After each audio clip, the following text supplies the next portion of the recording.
हाल चाल है, कैसे हैं आप लोग। उम्मीद करते हैं कि आप लोग एकदम अच्छे से होंगे, जबरदस्त तरीके से पढ़ाई भी कर रहे होंगे, शानदार तरीके से अपनी तैयारी को आगे बढ़ा रहे होंगे। प्यारे बच्चे, पहला नंबर चैप्टर बातचीत, जो कि बालकृष्ण भट्ट के द्वारा लिखा गया है, वो चैप्टर हम आप लोगों को पूरा कंप्लीट करवा चुके हैं, पूरा पढ़ा चुके हैं। बस अगर कुछ बचा है ऑब्जेक्टिव क्वेश्चन, और वो आज इस क्लास में कंप्लीट हो जाएगा। तो चलिए, सबसे पहले आप सभी बच्चों को हम ये कहना चाहेंगे कि आप लोग एक बार जल्दी से क्लास को शेयर कर दीजिए। बाबू, एक बार जल्दी से आप लोग क्लास को शेयर कर दीजिए। सबसे पहले तो आप सभी बच्चे क्लास को एक बार शेयर करिए, और जो भी बच्चे इस क्लास में जुड़ने के बाद भी अभी तक अगर क्लास को लाइक नहीं किए हैं, तो आप सभी बच्चे जल्दी से क्लास को लाइक भी कर दीजिए। सभी बच्चे क्लास को शेयर कर दीजिए और जल्दी से सभी बच्चे क्लास को लाइक भी कर दीजिए, ठीक है ना। एकदम शानदार तरीके से आज हम लोग इस क्लास को आगे बढ़ाएंगे। पहला नंबर क्वेश्चन एकदम हल्का हल्का है, ठीक है ना। चैप्टर जब बढ़िया से पढ़ लेंगे ना, छूटेगा कुछ भी नहीं। कह रहा है कि बालकृष्ण भट्ट की रचना बातचीत क्या है। बालकृष्ण भट्ट की रचना बातचीत क्या है? तो बातचीत एक ललित निबंध है, याद रखिएगा। बातचीत क्या है? एक निबंध है। बातचीत एक ललित निबंध है। क्लियर। चलिए भाई आगे बढ़ते हैं। बालकृष्ण भट्ट किस युग के निबंधकार थे? युग पूछ रहा है, जरा ध्यान दीजिएगा। बालकृष्ण भट्ट किस युग के निबंधकार हैं? तो बालकृष्ण भट्ट भारतेंदु युग के निबंधकार हैं। बालकृष्ण भट्ट किस युग के निबंधकार हैं? तो भारतेंदु युग के निबंधकार हैं। क्लियर। चलिए आगे बताइए। मनुष्य की बातचीत का उत्तम तरीका क्या होता है?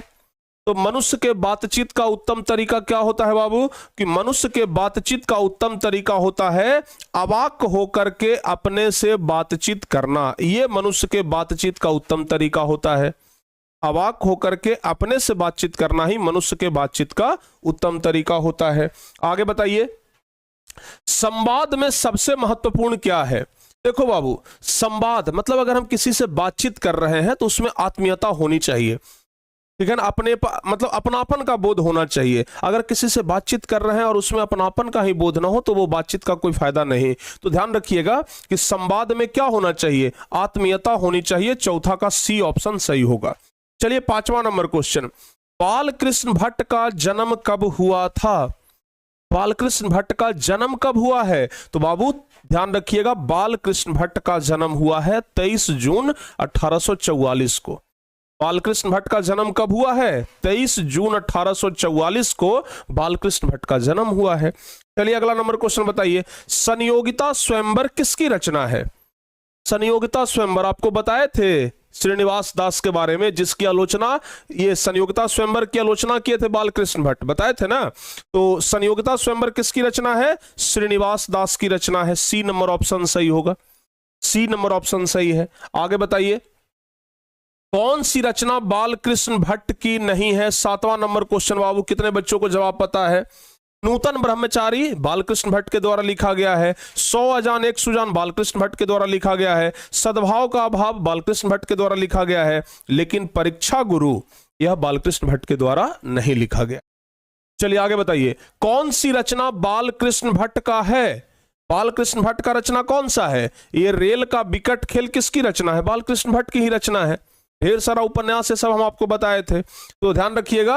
रेल का बिकट खेल ये बालकृष्ण भट्ट की ही रचना है। चलिए आगे बता दीजिए।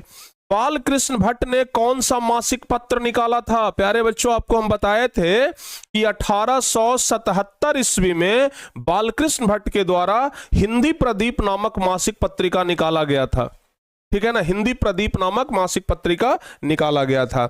अगला क्वेश्चन। बातचीत किस विद्या की रचना है? कह रहा है कि बातचीत किस विधा की रचना है? तो बातचीत क्या है? एक निबंध है। बातचीत क्या है? एक निबंध है। चलिए आगे बताइए। रॉबिन्सन क्रूसो ने 16 वर्ष के बाद किसके मुख से एक बात सुनी? रॉबिन्सन क्रूसो ने 16 वर्ष के बाद किसके मुख से बात सुना था? तो फ्राइडे के मुख से बात सुना था ना। 11 का ए ऑप्शन। रॉबिन्सन क्रूसो 16 वर्ष के बाद फ्राइडे के मुख से एक बात सुना था। चलिए आगे बताइए। बातचीत शीर्षक निबंध के निबंधकार कौन है? बातचीत शीर्षक निबंध के निबंधकार, तो बातचीत के निबंधकार कौन है? बालकृष्ण भट्ट, यानी कि 12 का डी नंबर ऑप्शन सही जवाब हो जाएगा। आगे बता दीजिए, बातचीत के माध्यम से बालकृष्ण भट्ट क्या बतलाना चाहते हैं? बातचीत के माध्यम से बालकृष्ण भट्ट क्या बतलाना चाहते हैं? तो बातचीत के माध्यम से बालकृष्ण भट्ट जो है वह बातचीत की शैली बतलाना चाहते हैं। 13 का ए नंबर ऑप्शन सही होगा। चलिए आगे बताइए, भट्ट जी को किसने अंग्रेजी साहित्य के एडिशन और स्टील की श्रेणी में रखा है? प्यारे बच्चे, हम आपको बताए थे कि भट्ट जी को रामचंद्र शुक्ल ने एडिशन और स्टील की श्रेणी में रखा था। बताए थे ना, रामचंद्र शुक्ल ने भट्ट जी को अंग्रेजी साहित्य के एडिशन और स्टील की श्रेणी में रखा था। आगे बताइए, बालकृष्ण भट्ट का निवास स्थान कौन सा है? बालकृष्ण भट्ट का निवास स्थान, तो जवाब होगा इलाहाबाद, उत्तर प्रदेश, यानी कि बाबू बी नंबर ऑप्शन सही जवाब हो जाएगा। ठीक है, चलिए आगे बता दीजिए, बालकृष्ण भट्ट ने किस पत्रिका का संपादन किया था? तो बालकृष्ण भट्ट ने हिंदी प्रदीप नामक पत्रिका का संपादन किया था। सी नंबर ऑप्शन सही हो जाएगा। सबका सही हो रहा है ना? चलिए बहुत बढ़िया, मिलाइएगा आप लोग। आगे बढ़ते हैं, बालकृष्ण ने हिंदी प्रदीप नामक मासिक पत्रिका निकालना कब शुरू किया? हिंदी प्रदीप नामक मासिक पत्रिका निकालना कब शुरू किया? तो याद रखिएगा 1877 ईस्वी में बालकृष्ण भट्ट ने हिंदी प्रदीप नामक मासिक पत्रिका निकालना शुरू किया था। अगला नंबर क्वेश्चन बताइए, कौन सी रचना बालकृष्ण भट्ट के द्वारा रचित नहीं है? कौन सी रचना बालकृष्ण भट्ट के द्वारा रचित नहीं है? तो कौन सी रचना बालकृष्ण भट्ट के द्वारा रचित नहीं है? तो याद रखिएगा मेघदूतम। ये जो मेघदूतम है प्यारे बच्चों, ये कालिदास के द्वारा लिखा गया है, तो ये बालकृष्ण भट्ट के द्वारा लिखा हुआ नहीं है। तो याद हो जाएगा मेघदूतम बालकृष्ण भट्ट के द्वारा लिखा हुआ नहीं है। आगे बताइए, कौन सा उपन्यास बालकृष्ण भट्ट के द्वारा रचित है? कौन सा उपन्यास जो है वह बालकृष्ण भट्ट के द्वारा रचित है? मैला आंचल गोदान 100 अजान एक सुजान। प्यारे बच्चों 100 अजान एक सुजान, यानी कि सी नंबर ऑप्शन क्या हो जाएगा? सही जवाब हो जाएगा। ठीक है ना, 19 का सी नंबर ऑप्शन। ठीक है ना, 19 का सी नंबर ऑप्शन। चलिए आगे बता दीजिए, नाटक के प्रारंभ में होने वाले मंगल पाठ को क्या कहा जाता है? तो नाटक के प्रारंभ में होने वाले मंगल पाठ को नांदी पाठ कहा जाता है। नाटक के प्रारंभ में होने वाले मंगल पाठ को नांदी पाठ कहा जाता है, याद रखिएगा। आगे बताइए, रॉबिन्सन क्रूसो को कब तक मनुष्य का मुख देखने के लिए नहीं मिला था? तो रॉबिन्सन क्रूसो को 16 बरस तक मनुष्य का मुख देखने के लिए नहीं मिला था। रॉबिन्सन क्रूसो को 16 बरस तक मनुष्य का मुख देखने के लिए नहीं मिला था। 16 बरस तक, याद रखिए। चलिए आगे बताओ बाबू। अब कह रहा है कि बोलने से ही मनुष्य के रूप का साक्षात्कार होता है, यह किसने कहा था? जब तक मनुष्य बोलता नहीं है उसका गुण दोष प्रकट नहीं होता है। बोलने से ही मनुष्य के रूप का साक्षात्कार होता है, यह किसने कहा था? यह बेन जॉनसन ने कहा था। बोलने से ही मनुष्य के रूप का साक्षात्कार होता है, यह किसने कहा था? बेन जॉनसन ने कहा था, याद रखिएगा। चलिए आगे बता दीजिए, असल बातचीत सिर्फ 2 व्यक्तियों में ही हो सकती है, यह किसका मत है? बताओ बाबू, असल बातचीत सिर्फ 2 व्यक्तियों में हो सकती है, यह तो एडिसन का मत है ना, यानी कि 23 का ए ऑप्शन सही होगा। 23 का ए ऑप्शन सही है। चलिए आगे बता दीजिए, एडिसन के अनुसार असल बातचीत कितने लोगों के बीच हो सकती है? एडिसन के अनुसार असल बातचीत जो है वो कितने लोगों के बीच हो सकती है? तो ध्यान रखिएगा, एडिसन के अनुसार असल बातचीत जो है वह 2 लोगों के बीच हो सकती है। 24 का ए नंबर ऑप्शन सही जवाब हो जाएगा। चलिए आगे बता दीजिए, बातचीत से मन किस प्रकार का हो जाता है? तो बातचीत से मन हल्का और स्वच्छ हो जाता है। बातचीत से मन जो है वो हल्का और स्वच्छ हो जाता है, याद रखिए। बातचीत से मन हल्का और स्वच्छ हो जाता है। चलिए आगे बताइए, कह रहा है कि किसके ना होने से सृष्टि गूंगी प्रतीत होती? किसके ना होने से सृष्टि गूंगी प्रतीत होती? तो वाक शक्ति के ना होने से सृष्टि गूंगी प्रतीत होती। क्लियर? वाक शक्ति के ना होने से यह संपूर्ण सृष्टि ही गूंगी प्रतीत होती। समझ में आ गया? वाक शक्ति के ना होने से यह संपूर्ण सृष्टि गूंगी प्रतीत होती।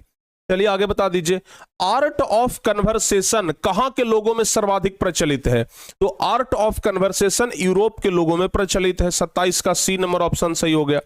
आर्ट ऑफ कन्वर्सेशन यूरोप के लोगों में सबसे ज्यादा प्रचलित है। आगे बता दो बाबू, बाल कृष्ण भट्ट किस काल के रचनाकार हैं? क्वेश्चन कह रहा है कि बाल कृष्ण भट्ट किस काल के रचनाकार हैं? तो याद रखिएगा, बाल कृष्ण भट्ट जो हैं वह आधुनिक काल के रचनाकार हैं। बालकृष्ण भट्ट किस काल के रचनाकार हैं? आधुनिक काल के। और प्यारे बच्चों, यहां पर आपका ये जो चैप्टर है वो खल्लास हो गया। खल्लास कह लीजिए, समाप्त कह लीजिए,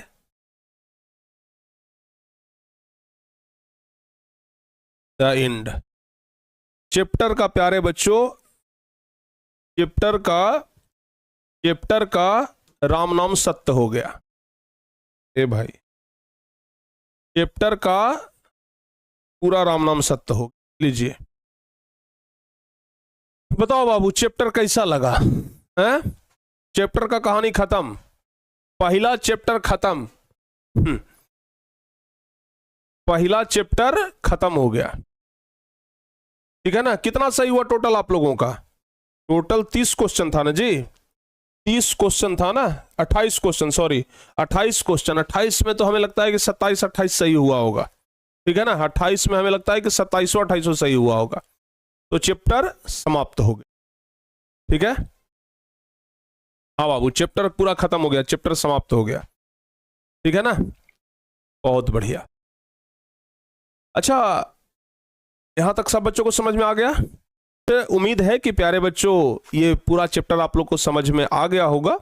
मजे से आप लोग क्लास करते रहिएगा। तो तब तक के लिए प्यारे बच्चों, जय हिंद,